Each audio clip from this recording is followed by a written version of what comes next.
By the way, amazing job done by our host today. So let us give a round of applause. Thank you very much.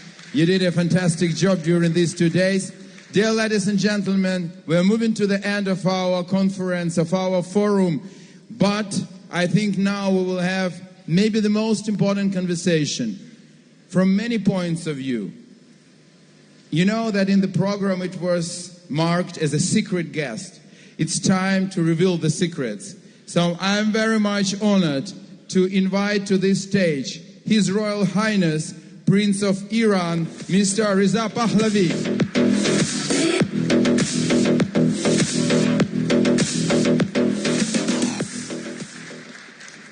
Thank you very much. Your Excellencies, distinguished guests, colleagues, and friends. There is something fitting about delivering these remarks here in Odessa, a city that has looked into the face of foreign aggression and refused to blink. A city that knows what it means to defend not just territory, but liberty. I stand before you with the deepest admiration for the Ukrainian people and with a kinship that is not just diplomatic. It is forged in a shared understanding of what it costs to resist those who believe that might supersedes the will of a free people. I come to you at a moment of great consequences. Iran has endured a year of fire. More than 40,000 of my compatriots were slaughtered in the dark. Unarmed men and women who took to the streets in January, demanding nothing more than the right to choose their own future. They were met with bullets, with mass arrests, with an internet blackout designed to ensure the world would not see what was being done to them.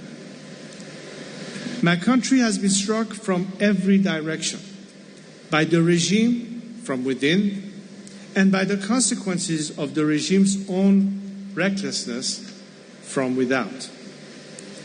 And yet, the Islamic Republic still stands. Some in this room may interpret that as a sign of the regime's resilience. I am here to tell you it is not. It is a sign of the world's failure to draw the right conclusions from what it is watching. It is a sign that the free world has not yet understood what it is truly fighting or what it stands to gain from that fight when that fight is won. That is what I have come to Odessa to say. Let me begin what you should by now be beyond dispute. The drones darkening the skies of Ukrainian cities are built by the same factories, funded by the same regime that deployed drone surveillance over Tehran's streets to hunt down protesters in the dark. They fed coordinates to snipers and arrest squads operating under an internet blackout they themselves imposed. The same drones have been deployed to armed regime proxies across the Middle East. The Shahed drone does not distinguish between a residential block in Kharkiv, a protest square in Tehran, or commercial offices in Dubai. It serves the same masters and advances the same agenda: the destruction of any sovereign people's right to determine their own future. Tehran and Moscow are merely aligned. Are not merely aligned. They are not merely convenient partners of the moment. They are co-architects of chaos, a doctrine that the rules-based international order is a Western imposition to be dismantled, that borders are suggestions, that sovereignty belongs to the powerful, no matter how wicked, and not to the people, no matter how righteous. That democracies are inherently weak and can be made to yield. This is not a new axis. The Islamic Republic has been waging its version of this war for 47 years against the Iranian people. First against them, then against its neighbors, then against any order that constrained it. Russia has been waging its version for decades against its own democrats, against Georgia, and jointly with the Islamic Republic against Syria and the Ukraine. What has changed is that they are no longer doing so in parallel.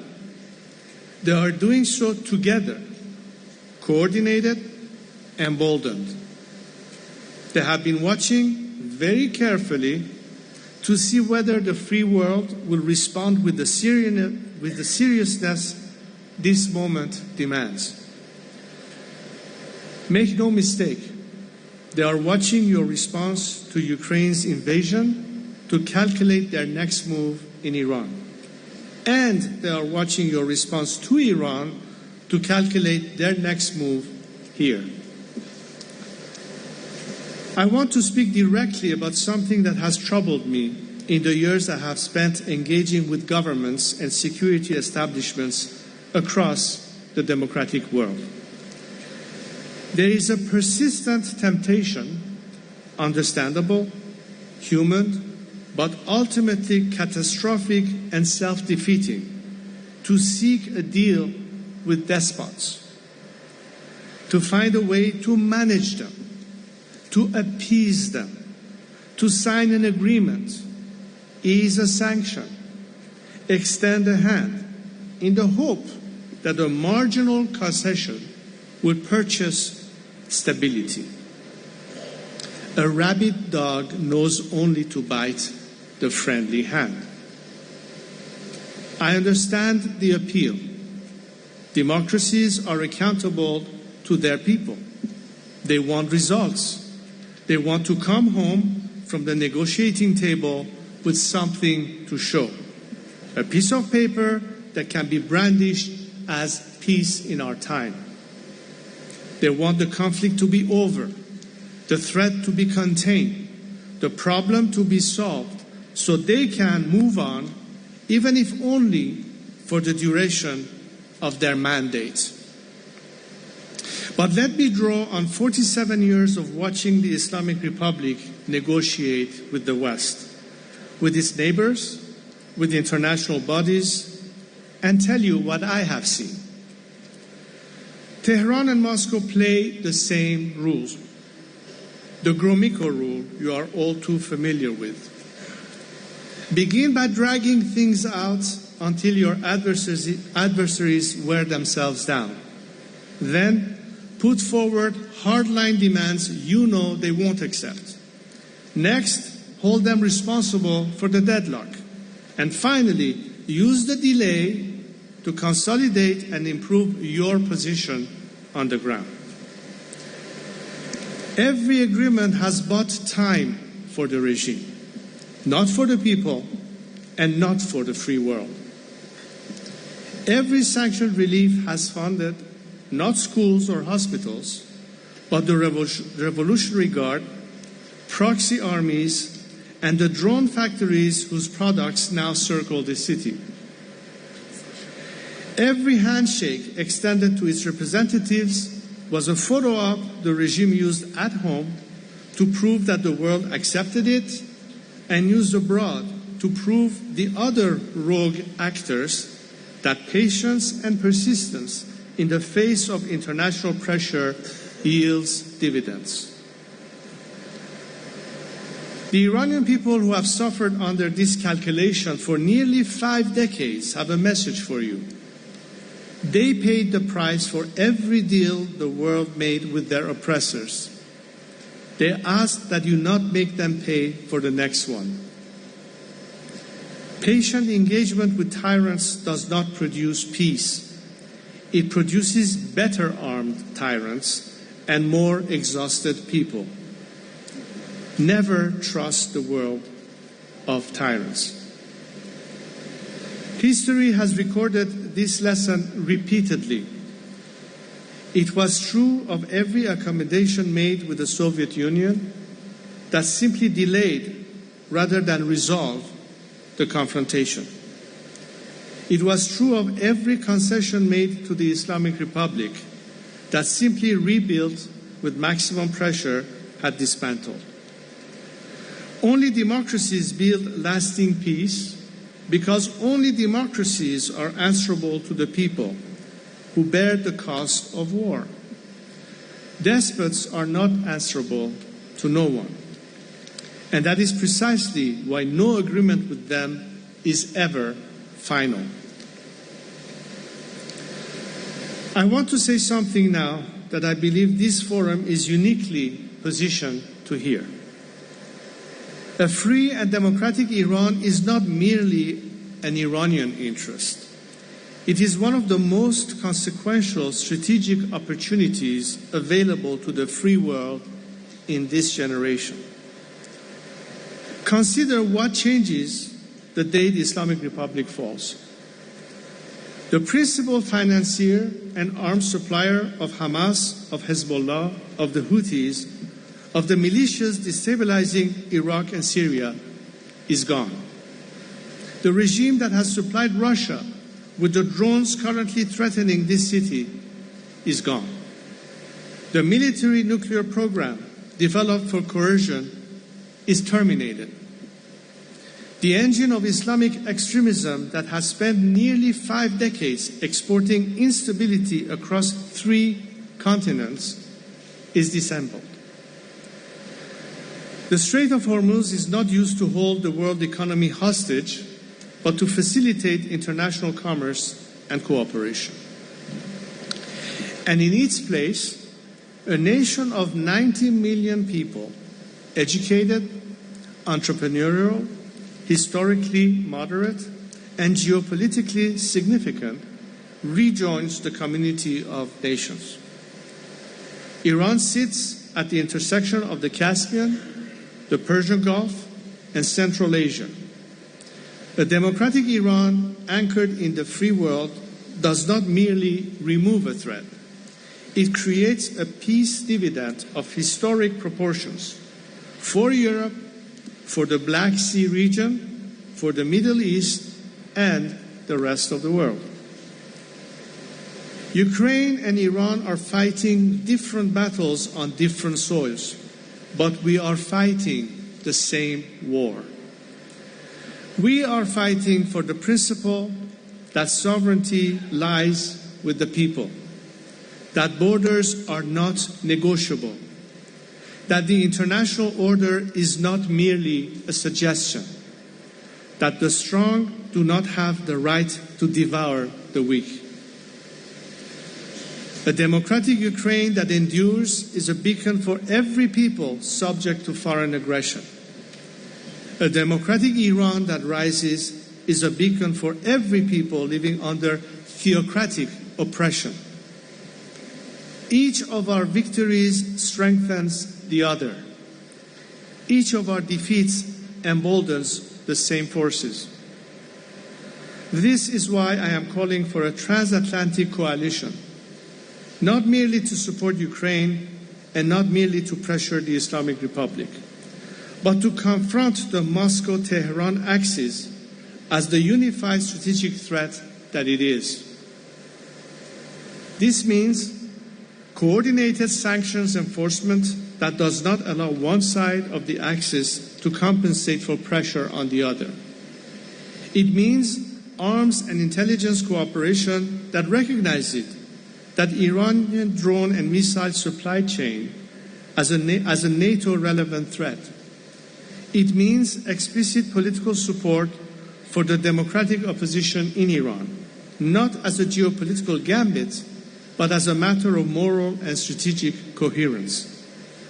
And it means a clear articulation that when Iran is free, the West is ready to move swiftly with investment, with integration, with a full embrace that the nation rejoining the democratic world deserves. I have been asked whether I am concerned about the Islamic Republic's durability, whether the regime's continued survival should temper expectations. My answer is no. This is what I see. I see a regime that used Hezbollah operatives and Iraqi and Afghan militias to suppress its own people in January.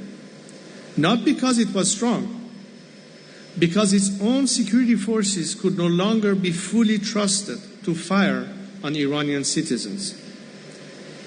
A regime that imports mercenaries to kill its own people is not demonstrating strength. It is confessing to its own collapse from within. I see a military and intelligence establishment whose outer defenses were exposed and degraded. I see an economy in which the currency has fallen from 70 rials to the dollar in 1979 to 1.7 million today. I see a generation of young Iranians, the most educated, the most connected, the most freedom-oriented generation in the country's modern history, who have decided with their lives that this regime has no future. The Islamic Republic is not stronger than it was a year ago. It is hollower. The facade is still standing, but the structure behind it is not. What is required now is not patience with the regime. It is urgency in support of the people rising against it. For this, our strategy is clear. Maximum pressure on the Islamic Republic, maximum support for the Iranian people, maximum defections from within the regime, maximum mobilization of Iranians, and the Iran Prosperity Project. We have made measured progress on each and every one of these, but we have more to do. IPP is a transition framework developed with Iranian experts, jurists, and civil society. An Iran Prosperity Project with 3 phases: emergency, establishment, and normalization, designed to ensure that when the regime falls, Iran does not fall into chaos, but rises into order. A transitional justice program to ensure we move forward, not with vengeance, but with accountability. An economic recovery package ready to be implemented. A diplomatic posture ready to normalize relations with the West, with Iran's neighbors, and build trust with the international community from day one. We are not asking the world to build Iran's future for us. We are asking the world to recognize that we are ready and capable of building it ourselves.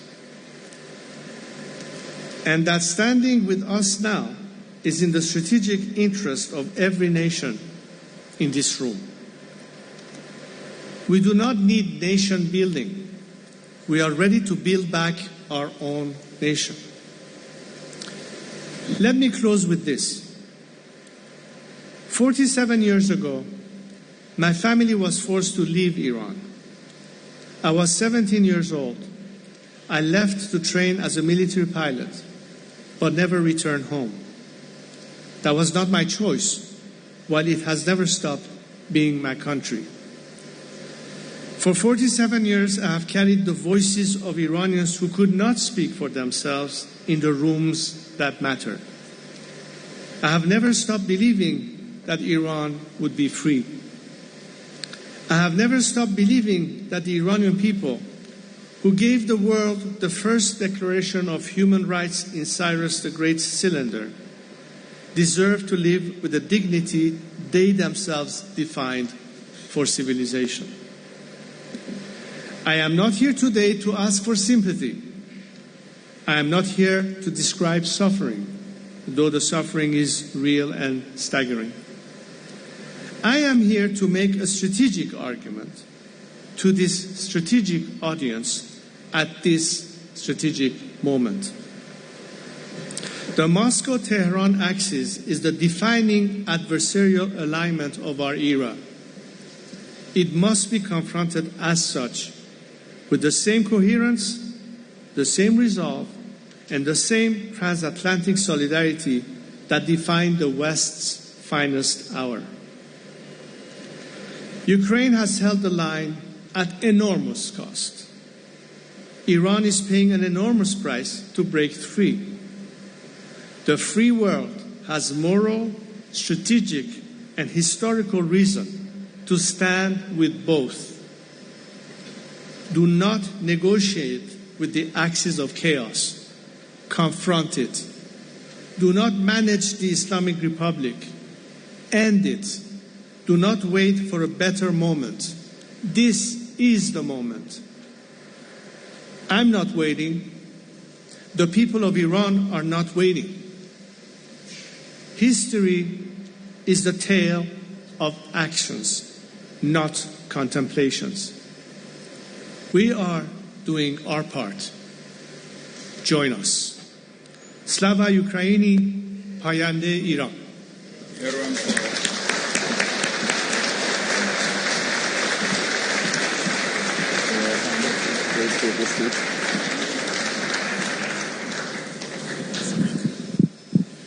First of all, I would like to say merci. Thank you so much for your words about Slava Ukraini. Believe me, to hear it from Iranian prince, for us, it means a lot. It means a lot. And yes, let us... It's millions of Iranians believing that. Thank you. Thank you very much for this.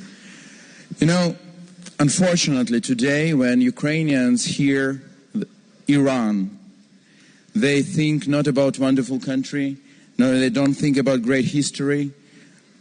Unfortunately, our analogies are different. It's Iranian Shahed drones, which are killing Ukrainians. And in this city, in Odessa, for the first time, Iranian-made Shahed drones were used in October 2022. And it happened, it was just 500 meters from my home. And I woke up with my smaller boy, who just, from the huge explosions, and thousands of Odessa people too. From that time, these drones killed a lot of people. So when the operation of United States and Israel started 3 months ago, a lot of Ukrainians supported it because we saw the possibility to destroy this awful regime, which is killing Iranian people and which is killing us. And really, probably the most important ally of Russia. And we hoped that it will be ended soon. I don't know, 3 days or 3 weeks, but soon. But already 3 months passed. And we can't really understand where we are now. Because now this conflict with Iran is an operation and situation, or Hormuz is distracting the world from Ukraine. The oil prices are peaking and Russia benefits from it. We wanted Russia to lose an ally, but now Russia is receiving huge money from this and benefiting from what's going on. So where we are now and what should be done to finish the job and to get rid of this Ayatollah's regime? Well, first of all, thank you for this opportunity. I'm honored to be here and have the opportunity to speak to this distinguished audience. You know, it took a while for people around the world to make the distinction between the people of Iran and the regime ruling them. I'm saying this in an anecdote that I can share with you, that when the American hostages were taken in the embassy in Tehran, the mentality back in America was very hostile to Iranians. In fact, Iranians were so scared to identify themselves as Iranian, they used to say, well, I'm from Persia. The word Iran had a negative connotation. My own wife, when she was in middle school in America, was beaten up by some of her classmates just because she was an Iranian. So it took a long time before the world started to see that what this regime does is not representative of the Iranian people.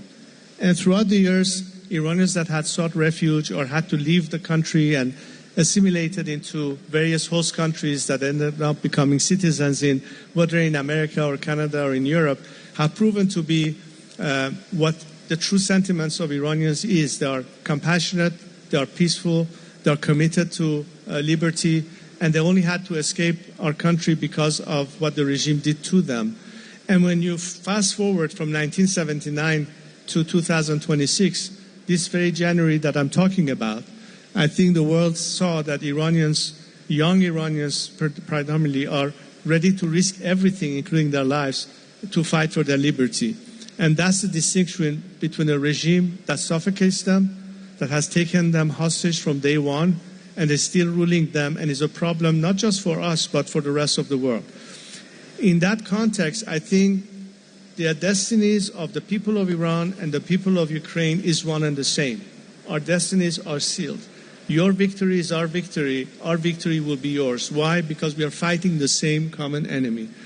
But that's exactly why the world needs to understand that there has to be a parallel approach that addresses the collective problem, so that Tehran cannot maneuver based on what the world does about the Russia-Ukrainian conflict, or vice versa, that Moscow is looking at what the world is doing vis-à-vis Tehran to decide how they can continue what they're doing here, as I explained earlier in my speech. And that's exactly why the alternative has to be clearly defined, that the regime in Iran has basically tried to buy time and prolong the problem. That has been their tactic from day one. And this is a trapping that we should not fall into. The more time goes by, the more we have the consequences of this non-resolution. So the real question is, do we truly believe that it is possible to attain a legitimate breakthrough by means of diplomacy with this kind of regime and move away and say, now we have established a stable peace that can last? I can tell you one thing. Regardless what is the outcome of these so-called negotiations, it will not be durable. Most importantly, for this key reason, that the remnants of this regime will never be acceptable or legitimate in the eye of the Iranian people. They may last for a few months, but then again, there will be a deadlock. And stability, as I explained in my speech, can only be provided when you have a truly democratic system that is accountable to its own citizenry, as opposed to a regime that kills its own citizens and cuts them off from the rest of the world. This is where we need to understand that the final end game is not by a continuation of this regime, but by its total elimination. There's an opportunity to get it done, and it will be something welcomed in our region. I'm sure many of you will be able to see that, not just from the prism of Israel, which has obvious reasons to fear the continuation of this regime, but many countries that today have been directly targeted by the regime in Iran. I'm talking about Saudi Arabia, UAE, and other countries in the Middle East. This is why this is an opportunity in this generation to get it done. And this is why the more the time is dragged, the more the regime benefits in Tehran, or Moscow benefits, as you suggested. Yeah, but what should be done? So what you see as a continuation, is it a land operation, boots on the ground? What should be done to finally eliminate this regime? Well, that's what I've been telling the Americans and others, that the people of Iran are the boots on the ground. You don't need to deploy your troops. But for the boots on the ground, meaning the people, to have a chance to return to the streets, they need minimal protection. What happened at the time of the conflict was that the air cover, by virtue of the fact that the IDF was targeting not just the infrastructure of the regime, but also protecting some of the citizenry by hitting some of the checkpoints that the regime had elements to fire on the people were targeted. That stopped all of a sudden. Then the internet blackout occurred, and the regime proceeded into killing thousands of Iranians, not to mention the fact that we have had a continuation of executions in Iran all this time. While there's been a so-called ceasefire, but the regime has never stopped its war against its own citizenry. From January to this day, we had over 680 executions. In the last 2 weeks, 50 people have been executed in Iran. I think part of the pressure that the Western world can bring is to demand one very important element that is missing in the so-called negotiation. The people of Iran are not represented at these negotiations. 40,000 Iranians have not died for the Strait of Hormuz or for a nuclear deal. This is where we have to align your policy by saying we have to continue pressure, we have to continue choking the regime for means to be able to finance and fund and pay its mercenaries, because it could also be a result of economic collapse by the regime that will put it to its end, not just only military external pressure. But the best way to avoid having to commit boots on the ground by foreign forces is to help the Iranian people play that role, provided that you give them that added support. So we need aerial cover, we need internet connectivity, we need some means of giving the people the means to actually take the next step and internally bring the regime to its knees. Also, what's important is consistency in messaging, not confusion. When you have confusion, it is hard to expect elements who want to defect to our side not to hesitate, because they're not sure how committed you are to put an end to this regime. But if the people knew that this time is for real, if the defectors know that there is going to be an imminent collapse, that facilitates the defection, that emboldens the people, that further weakens the regime that is only fragmented internally to hope that they can survive that, and that would just facilitate the transition to change. Change has to occur, and by regime change I mean complete change, not partial change. This regime will never be able to adapt itself to an honest partner. You cannot trust them. The only thing that you can trust is a people that once liberated will be truly committed with the same values and the same ideals that the free world aspires. That's what needs to happen. We are trying to do our part. The world has to decide finally that after more than 40 years of appeasement, which has not led to a solution, this is the time to decide it's time we invest on the people of Iran as an alternative, as opposed to the continuation of this weak regime and hope to have any changes of behavior by them. So, thank you. So let me clarify. Are you saying that one important thing, very important thing, which is missing is clear announcement of a final goal of the operation, elimination of the regime, final goal of the operation of the United States and Israel, right? The only way that you can have an end game is to see that the biggest obstacle to stability, to peace and commitment for it is no longer there to continue threatening you. Israel knows that as long as this regime is in place, it is an existential threat to it. Today, countries in the region see that the regime has not hesitated attacking them. The gloves are off. Until now, it's been always trying to play it low, but now the gloves are off. This is an opportunity to kill the beast that has been wounded. And guess what? A wounded beast is going to come back with revenge and retaliation. President Trump said that I don't want to have to come back 2 years from now and do it all over again. When while you have a chance of doing it, why not do it? This is what everybody expects. Most importantly, this is what the people of Iran expect. Let me make sure that you all understand what I'm saying, and hopefully now that the internet is partially reconnected, you will hear directly from the people of Iran what was their reaction to that intervention that happened. People in Iran were celebrating the fact that the IDF and partly the U.S. Air Force intervened in hitting the regime's infrastructure.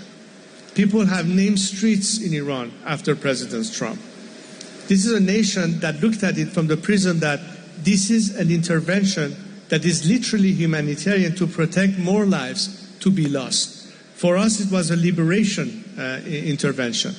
And the people of Iran are smarter than you think in making the distinction between when the country is attacked as opposed to when the regime is being targeted. In 1980, when I was in Cairo, 3 months after my father passed away, Saddam Hussein attacked Iran. At the time, having been an Air Force pilot, I sent a message to the Iranian authorities that I'm ready to return to Iran and to fight as a fighter pilot against the Iraqi invaders, knowing full well that this is a new regime in place in Iran, a regime that started executing our generals, former generals of the military, and our ministers.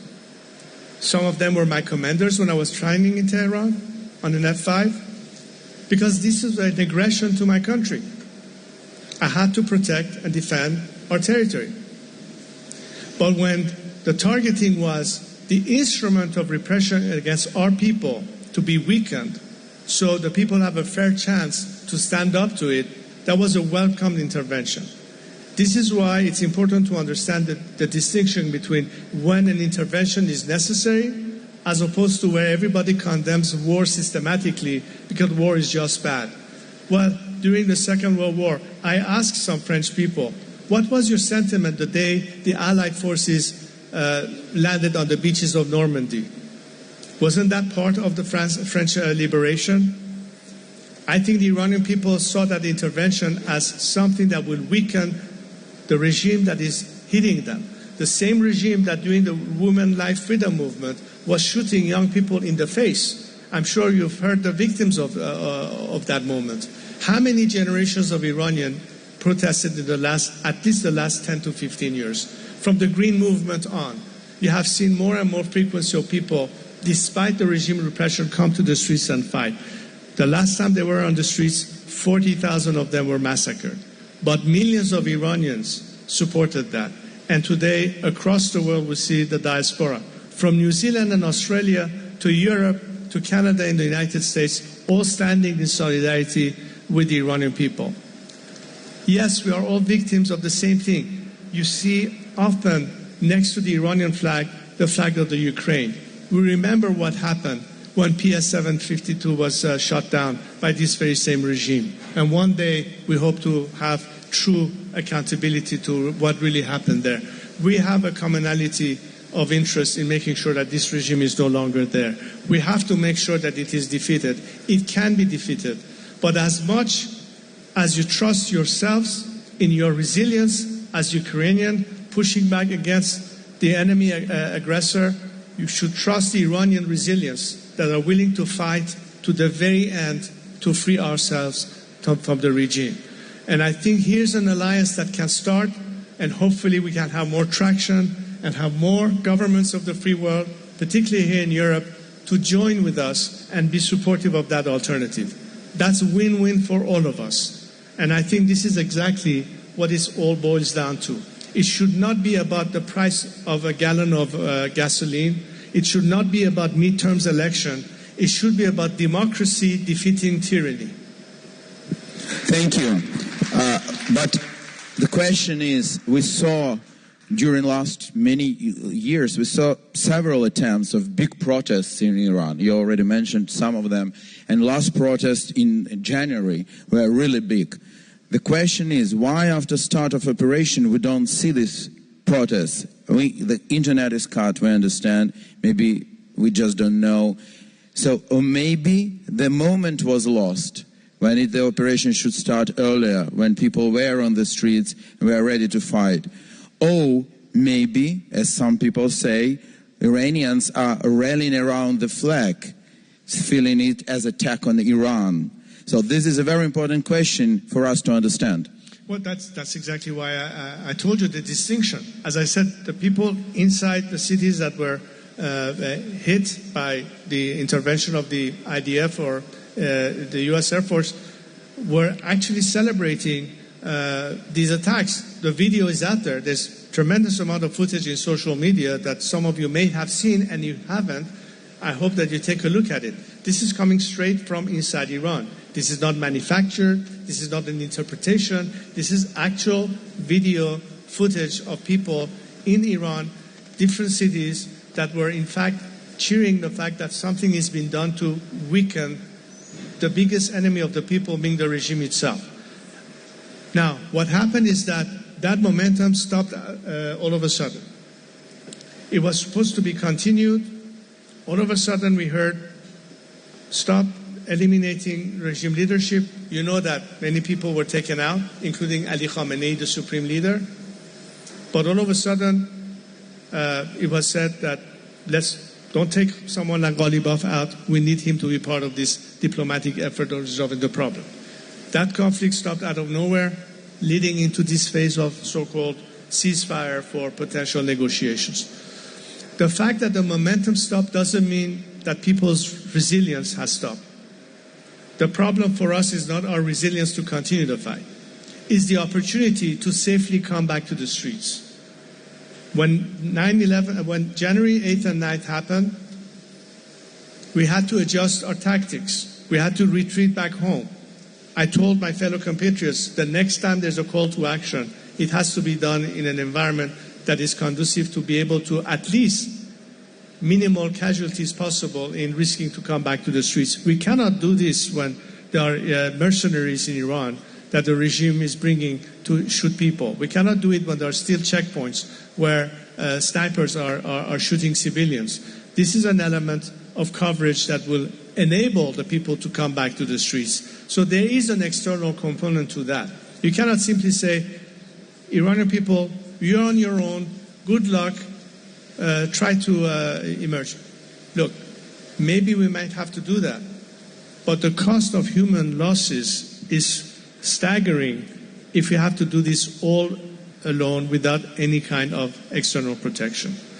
That's what we're asking for. We're not asking for others to fight our fight. We'll still be the first one in the line of fire, but at least we won't be alone. At least it will give the people of Iran a fair chance to overcome.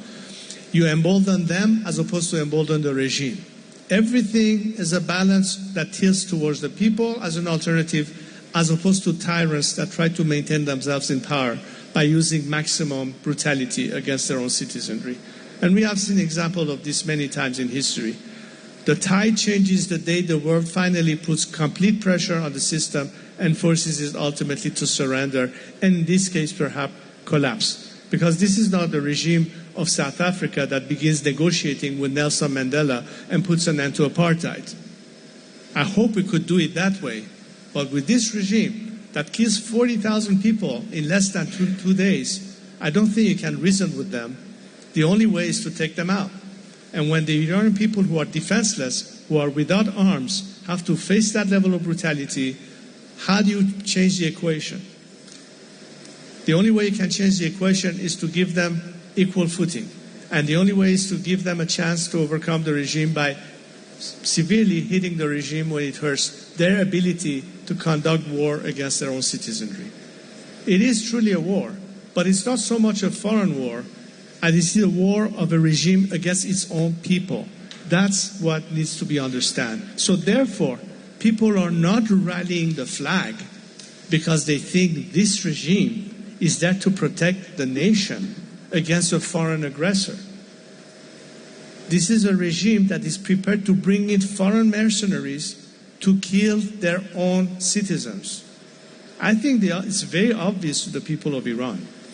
What I hope is for the outside world to recognize the difference and the fact that Iranians know that this difference exists there, that they welcome this intervention because it paves the way for them to have less of a cost and human life to be lost as a price for success and victory. We are still willing to pay the price. All you can do by intervening is reduce our human losses in our fight for liberty. That's really what is the question, not whether this is a legitimate fight. And as I said, if the Iranian people have been messaging by any means possible to the outside world, why don't you stand with us and help us defeat this domestic enemy? That's the fight we are fighting. And every time they've been thrown under the bus. They had reason to believe that maybe this time there's an opportunity. I still think there's an opportunity. I still think there's a momentum that can be continued. The last thing that would be an obstacle is to believe that this time the regime is going to change its behavior and finally be reasonable enough to come to the table. And let's even assume that's the posture that the current weakened regime will take. As I said earlier, it won't be lasting. It might survive for a while, but it will never be legitimate.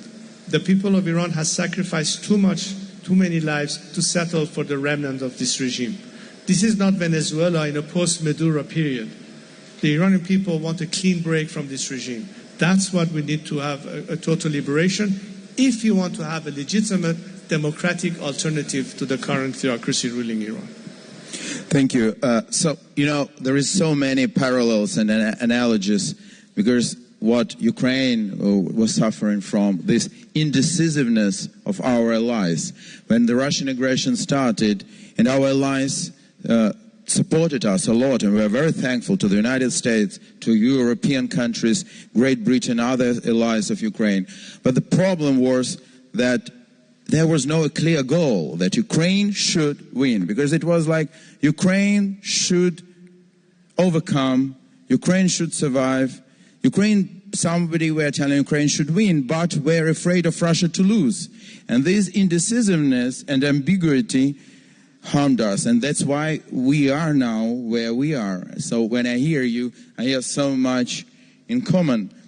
But taking from this point and coming closer to our Black Sea region and then to Ukraine. First, I would like to ask you about Georgia.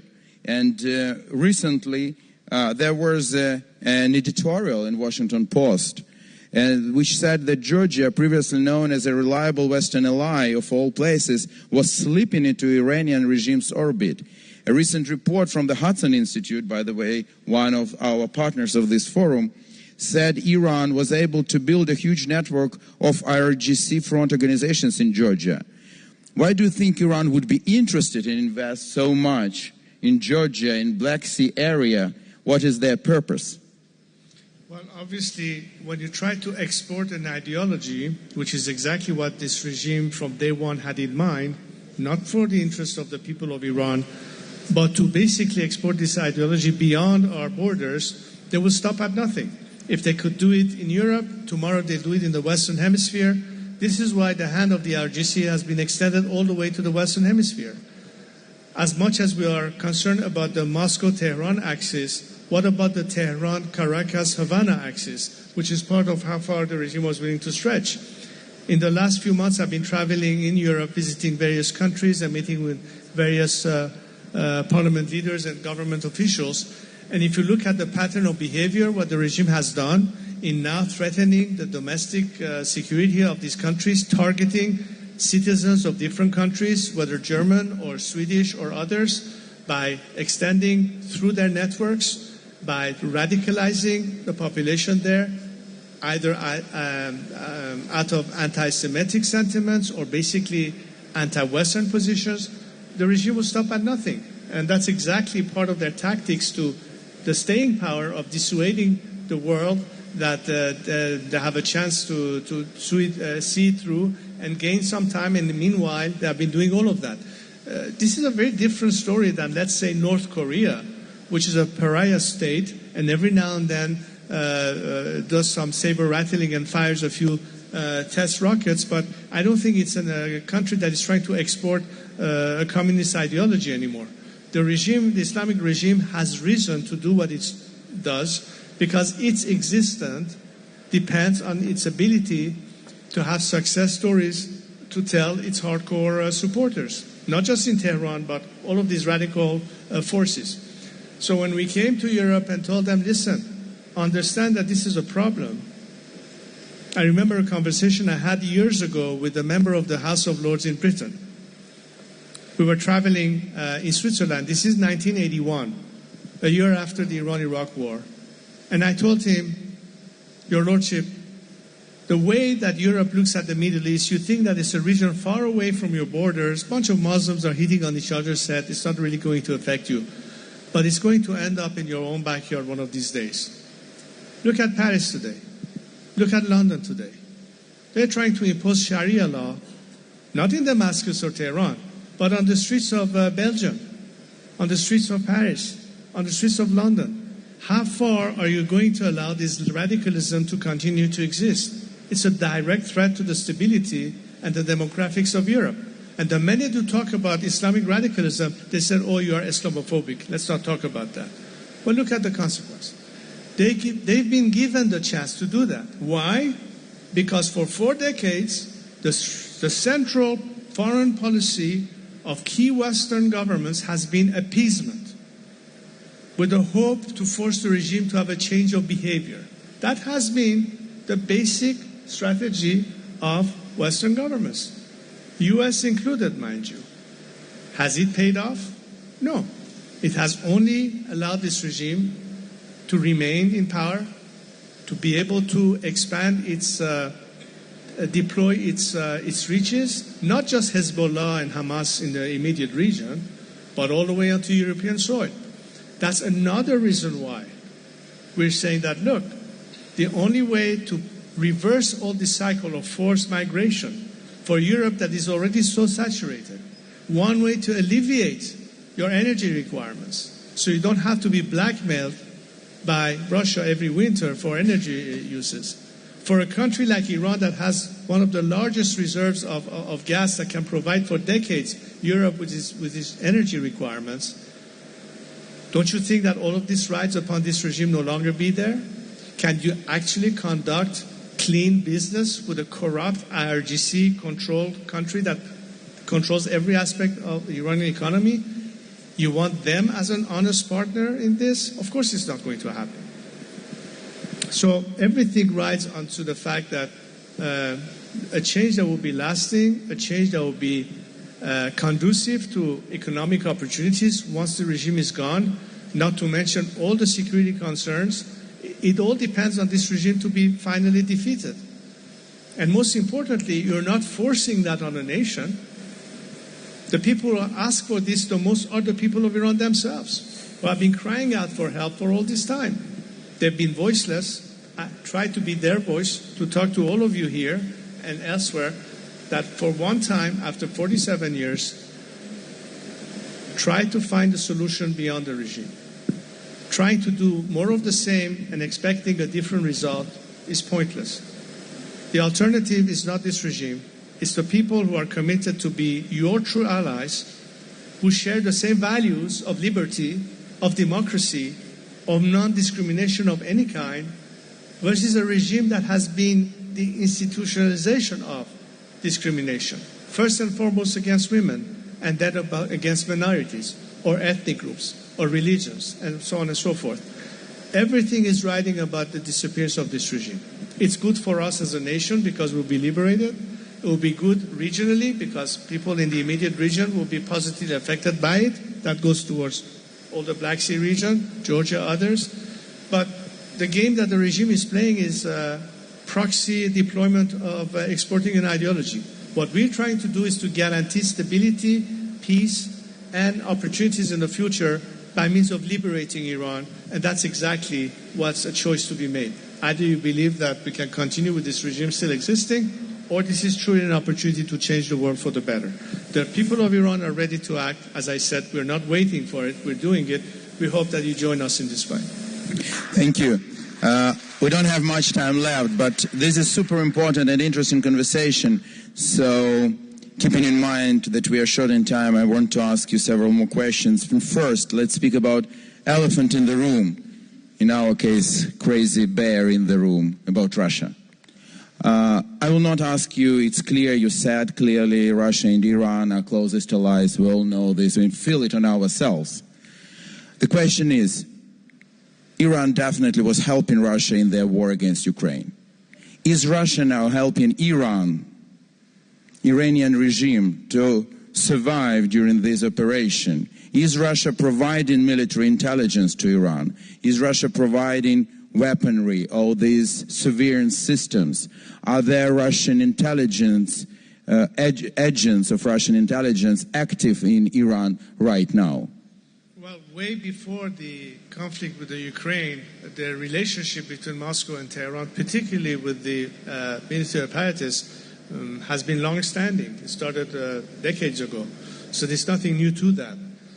The question really is controlling Damascus, and of course Bashar Assad is no longer there, so it was a sort of loss for Moscow. So right now they're hedging a lot of their bets on Iran. But I think that the momentum is beginning to shift a little bit in the long term.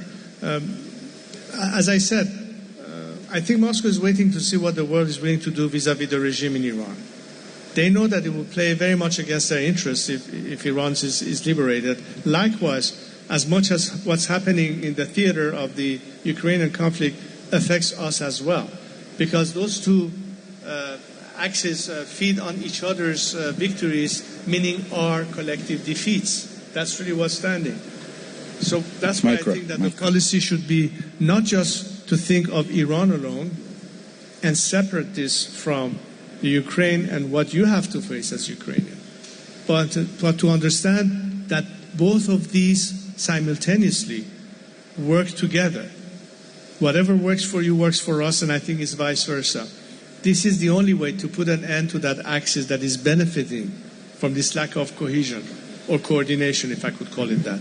It is a separate conflict, as I said in my speech, but at the end it's the same war we are fighting. We have the same common enemy, and that's why we need to overcome. And that's exactly what I think, and this is a discussion I had the privilege of meeting twice President Zelensky, and we talked about all this, and how it affects us, and why the world has been slow in responding and reacting, sometimes reacting when it's too late. But it's never too late. This is a moment that we can finally seal the deal. Again, the spirit of this conference is the end game. The end game starts with the end of the Islamic regime in Tehran. That's a huge, huge game changer for the whole world. And you have every opportunity to get it done right now. Because most of the countries directly concerned,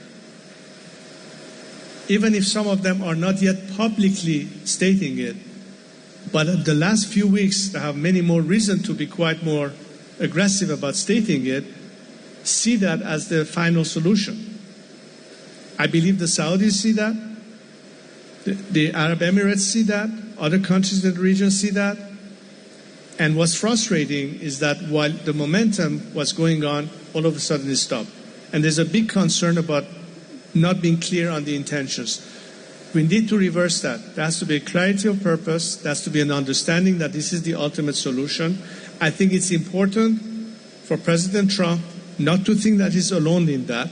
I think Europe has to overcome this anti-Trump mentality and think more in terms of what's really good for them at the end of the day, for your own sake, not for the sake of the Americans or the Israelis, but all of us collectively knowing that we have a common problem. And to transcend party politics and look at this as a multi-partisan approach, as a matter of national interest. Whether you are German political parties or Ukrainian political parties or French political parties or British political parties, it should be beyond this or that party. It should be about the national interest and the collective interest of the EU. And I think that we as Iranians, once freed, will show you that we are reliable partners that are committed to peace and friendly relationship with our neighbors. We have no quarrels with Israel. In fact, we welcome our Israeli friends to help us with many challenges that Iran faces. When I traveled to Israel 2 years ago, it was to also discuss their help in terms of their expertise in water management, because Iran faces a very serious water crisis, I must tell you. And these are the reasons why, unlike this regime that wants to wipe Israel off the map of the world, we see them as genuine strategic partners. We want to work with our Arab neighbors. Iran proved before the revolution the kind of relationship it had with the whole world, particularly with the West. And I think once liberated, Iran will prove yet again that this is the kind of people who will be on the same wavelength with the same principles. And we only hope that once liberated, we can bring every freedom that we enjoyed in the Western world that has been denied to us back home in Iran. That's why we need the solidarity and the support of Western democracies more than anything else at this time. Thank you. And now coming to what Ukraine, our position here, it's clear we want this regime to fail. We want to see free Iran because it's a question of secure Ukraine. We feel it very well, unfortunately. I sponsored to Ukrainian parliament the bill about severance of diplomatic relationships with the Islamic Republic of Iran. Do you, as Prince of Iran, do you support such step from Ukraine? I think every step that demonstrates that based on the comportment of this regime in terms of its behavior against its own citizens to begin with. Of course, there are threats to the rest of the world. Of course, there are belligerence. Of course, there's hostility. But most importantly, the behavior against their own citizens. Can they ever be considered legitimate anymore? They're certainly not in the eye of the Iranian people. So any move that demonstrates that you take this seriously, that you can no longer tolerate nor accept this kind of comportment, that you cannot accept that this regime in obscurity continues its massacre of the Iranian people, executions, political prisoners, what have you. This is the time to certainly demonstrate beyond just condemnation and beyond just rhetoric, but by action, that you are serious this time. This is something that needs to embolden our fellow Iranians back home. All actors in civil society, all our people who are now in prison as political prisoners. The end of apartheid by means of external pressure, by forcing this regime to acquiesce the fact that their days are over. Any deal with this regime, any continuation of diplomatic recognition is only used by the regime to claim legitimacy when they have totally lost it at home. You tried it for 47 years and counting, but you do have a better alternative. And I think it starts by no longer recognizing this regime as being the legitimate representative of the Iranian people. It's by expelling their diplomats. It's by shutting down their embassies or all the networks through which they channel funds to radicalize citizens against your own population in your own respective countries. That's the very least that could be done. And I would definitely welcome that. And I think millions of Iranians will respond very favorably to such an initiative. Thank you. Thank you very much. You already mentioned awful tragedy which happened in the sky of Tehran. It's about flight PS 752, January 8, 2020. Just a short question. After Iran will be liberated and you will be a leader or in leadership of Iran, in this case, can we count on transparent investigation and payment of compensations to all those who suffered from what had happened when this flight was shut down?